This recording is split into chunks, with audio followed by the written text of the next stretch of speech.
Hey everybody, it's the Technical Wizard here. Hope y'all are doing well. And I'm doing especially well because after 7 years, it's that time again. Power Macintosh 6100 Part 2. Special thanks to my buddy Ruben from the Computer Archive for helping me acquire this unit. I haven't had one of these in a long time. If y'all have watched me since my old YouTube channel, then you all know I had a Power Macintosh 6100/60. It was pretty base model. It had no CD drive, no DOS compatibility card, and a 250 megabyte hard drive. Now this one, it's missing some stuff. For one, it's missing a power supply, and it's not DOS compatible anymore because some goober took the card out for whatever reason. But today, we're going to put a power supply in this unit and test it live on camera. Now, I know it works because I plugged the power supply to it at Ruben's house just to see if it would do anything. But I'll save you all the details for when we actually test it. So, I'm going to move the camera and we'll start work. Alrighty, got the camera all set up and we'll go ahead and ever so carefully lift the lid off of this. Stack it over here on the Performa, which I will video one day. So inside this unit we have a CD-ROM drive, a 500 megabyte hard drive, a floppy drive, obviously.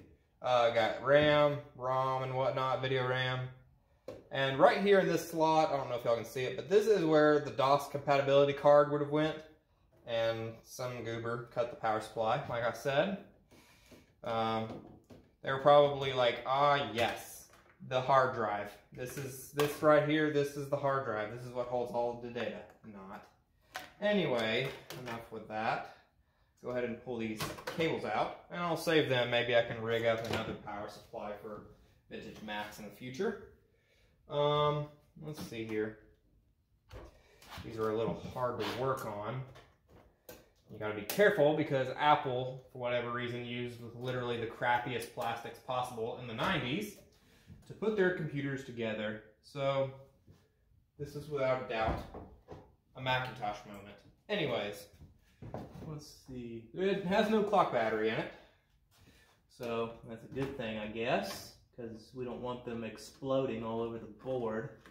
That would never lead to anything good, now would it? Move the floppy drive up a little bit and get this power supply seated properly. Alright, plugged in. Go ahead and screw the power supply in. It's one screw because most everything in this computer is tabs, which very cool, honestly, but if they would have used better plastics, it would have been even cooler. Floppy drives in place.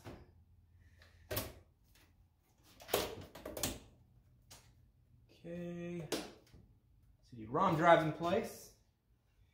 Two of the feet are missing on the bottom of this computer, so I'm trying to be cautious when working on it. I've got some floppy diskettes underneath it. All right. That should get us. Let's go ahead and put the lid back on it. And just a tip for anyone that has one of these machines, when putting them back on, the little tabs over here can sometimes be troublesome putting them on. But if I can zoom in a little bit without blurring the camera too much. Let's see. There we go. If you put some saliva on these little tabs right here, and on the tabs of the top part of the case, where it meets the computer, it will make it go together a lot easier. Like, it's kind of like WD-40, but you already know that. So, we'll ever so carefully start to slide this on. Make sure it's meeting up right underneath. Push your waist on it. And voila. Now, let's get it hooked up and we'll boot it up. Also, gotta love how the Power Mac 6100, 7100, and 8100 required this to actually plug in a monitor. Apple was using these stupid adapters before they were considered cool. Alrighty, got everything hooked up and ready to go. Let's start the monitor up. Ah yes, gotta love the degaussing sound. Let it warm for a second. And let's press the power button.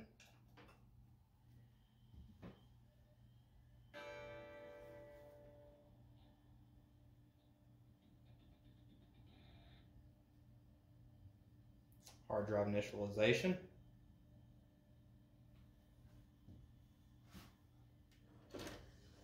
CD drive works. This one's probably got the typical issue of where you have to turn them off and turn the Mac on.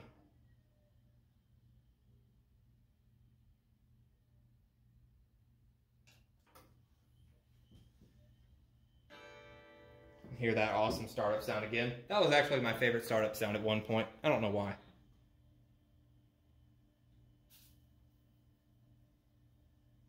Got static from the monitor.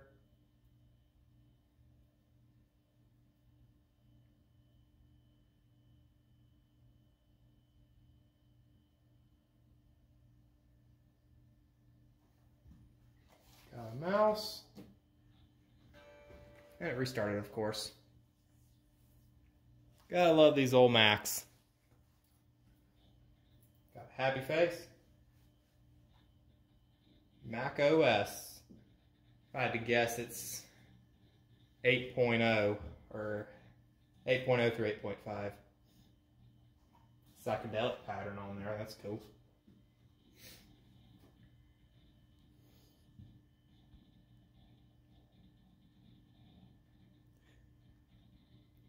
Wow, the camera's kind of whack. Hard drive sounds nice though. It doesn't sound too worn out or anything.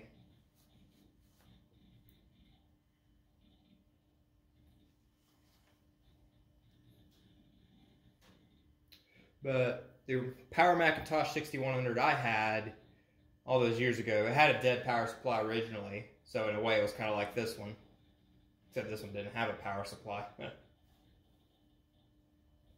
But it still had the original installation of System 7.1.2. And the only reason I got rid of it was because this case was so yellowed and it just broke apart every time you even looked at it.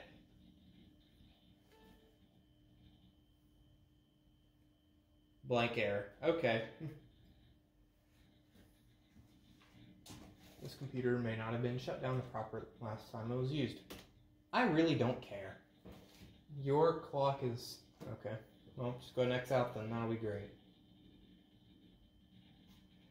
Okay, so not really anything on the desktop. And this computer, of course, has traveled back to 1956. System 7.6. Wow. Looks like 40 megabytes of RAM. Let's go to the profiler.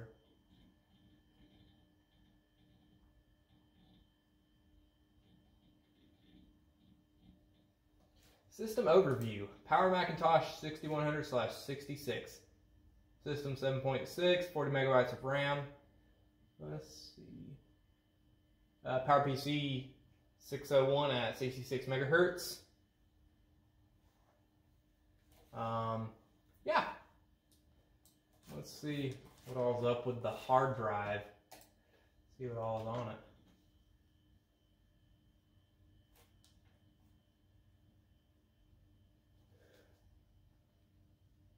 $469 megabytes on disk.